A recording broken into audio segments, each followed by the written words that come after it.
Didam, Pak. Kami mintanya didam, jangan ditarik. Ini namanya rehabilitasi yang bagus. Kita kan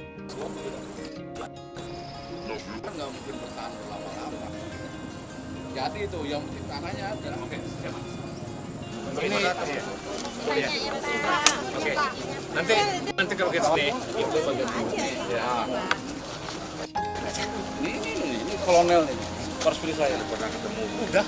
Udah banyak. Kasih ruang kawan-kawan. Saudara Kompas, saudara kita yang berada di Provinsi Sumatera Barat sedang mengalami bencana, yaitu banjir dan tanah longsor. Saat ini saya berkesempatan berada di salah satu titik terparah, yaitu di Kabupaten Pasir Selatan, Sumatera Barat, untuk meninjau langsung seperti apa kondisi yang ada di sini. Dan saya akan berbincang langsung dengan Kepala Badan Nasional Penanggulangan Bencana, Bapak Letjen Suharyanto. Bapak, selamat sore Pak. Boleh diberikan update kepada kita semua seperti apa kondisi yang berada di titik paling parah di Kabupaten Pasir Selatan ini? Terima kasih Mbak. Saya bersama Ibu Lisda Hendrayoni, anggota DPR RI, Komisi 8, ada Pak Bupati, Pak Kapolres. Kita berada di Kabupaten Pesisir Selatan, langsung meninjau tadi daerah yang terdampak bencana. Tahun ini termasuk tahun yang paling parah, informasi dari Pak Bupati, dan sepanjang jalan dari Padang tadi memang banyak sekali titik longsoran. Dan di sini yang paling parah karena ada 27 yang meninggal dunia, yang baru ditemukan, alhamdulillah berarti ada 4 yang masih belum ditemukan. Sekarang masih terus dilaksanakan pencarian, pertolongan, mudah-mudahan dalam waktu dekat bisa ditemukan.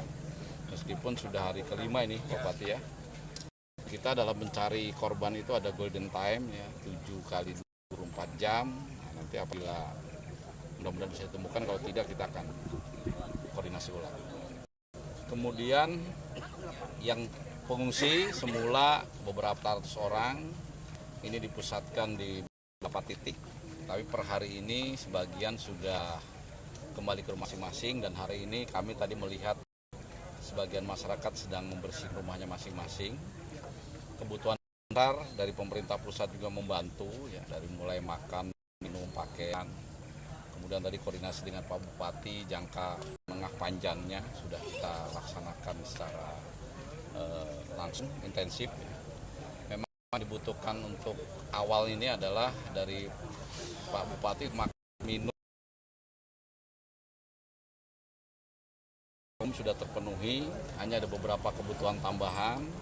Ada susu, protein, pakaian bayi.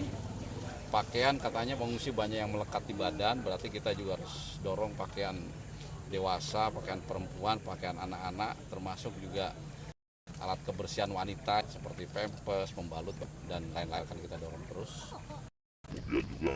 Setelah tanggap darurat, kita juga bekerja sama dengan PUPR, infrastruktur yang segera diperbaiki, ada beberapa jembatan yang putus, kemudian ada jalan-jalan yang rusak, ini segera diperbaiki. Tapi relatif jalan yang menghubungkan Kabupaten Pesisir Selatan dengan Padang saat kejadian putus ya, ini sekarang sudah berhasil disambungkan kembali sehingga lintas sudah berjalan kembali. Ada titik-titik masyarakat yang semula juga terisolasi, sekarang dengan kendaraan roda 2 menurut penjelasan Pak Kapolres pun sudah bisa direlatif. Secara umum bisa berjalan dengan baik untuk penanganan tanggap darurat. Pak Suharyanto tadi cukup keras terkait dengan distribusi bantuan kepada masyarakat, harus sampai.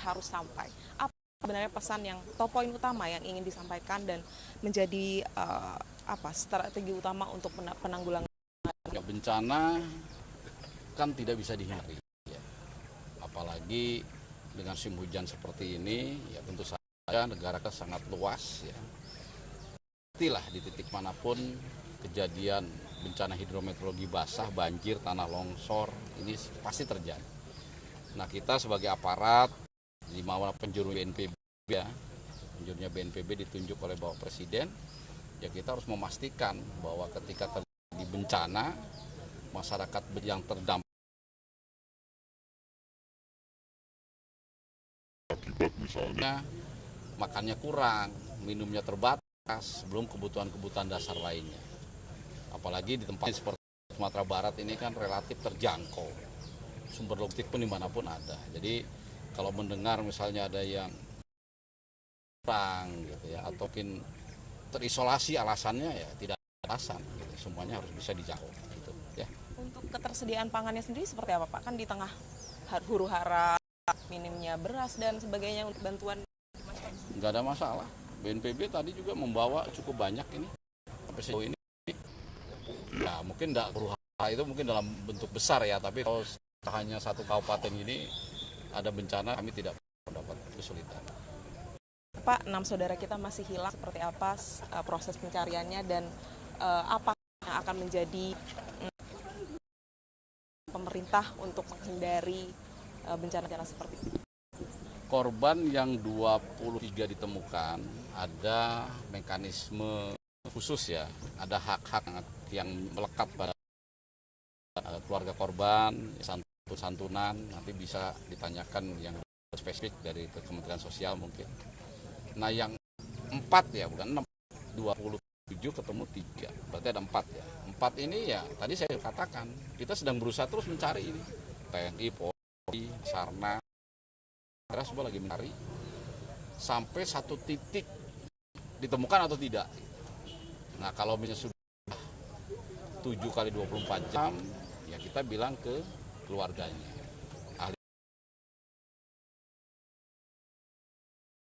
Biasanya dari pihak ahli waris pun tidak ingin berlarut-larut lah, apalagi dalam situasi bencana ya.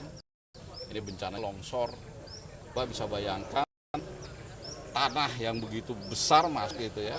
Tentu saja tidak mudah mencarinya, tidak semudah barang yang jatuh hilang begitu kan. Nah itu juga menjadi perhatian kita, tapi semangat itu ditemukan. Contoh lagi, di dalam salah satu bencana tertimbun longsor. Yang punya rumah, ahli warisnya bilang saya mau sampai dasarnya, lantainya rumah saya itu ketemu, dapat, baru saya pas ditemukan atau tidak. Petugas cari sampai permintaan ahli waris atau keluarga yang ditinggalkan itu betul-betul dipenuhi. Gitu. Kepala BNPB Letjen Arianto, terima kasih banyak Pak. Selamat melanjutkan aktivitas Pak. Akan memberikan bantuan ya Pak setelah ini? Ya, dari jalan belum terus ada diskusi sama masyarakat. Ya. Ya, Pak. Bu Isda silakan. Nanti di lain kesempatan saya tutup dulu ya Pak Bupati, Bu DPR.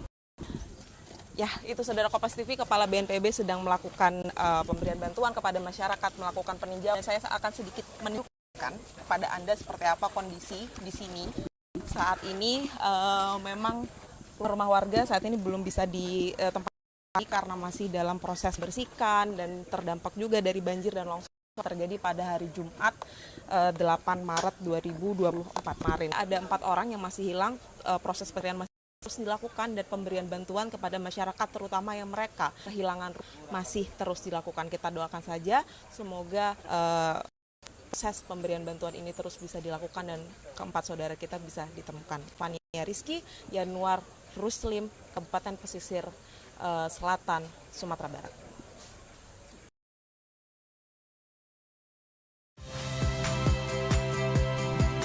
Saya Harjuno Pramendito. Saksikan program-program Kompas TV melalui siaran digital, pay TV, dan media streaming lainnya. Kompas TV, independen, terpercaya.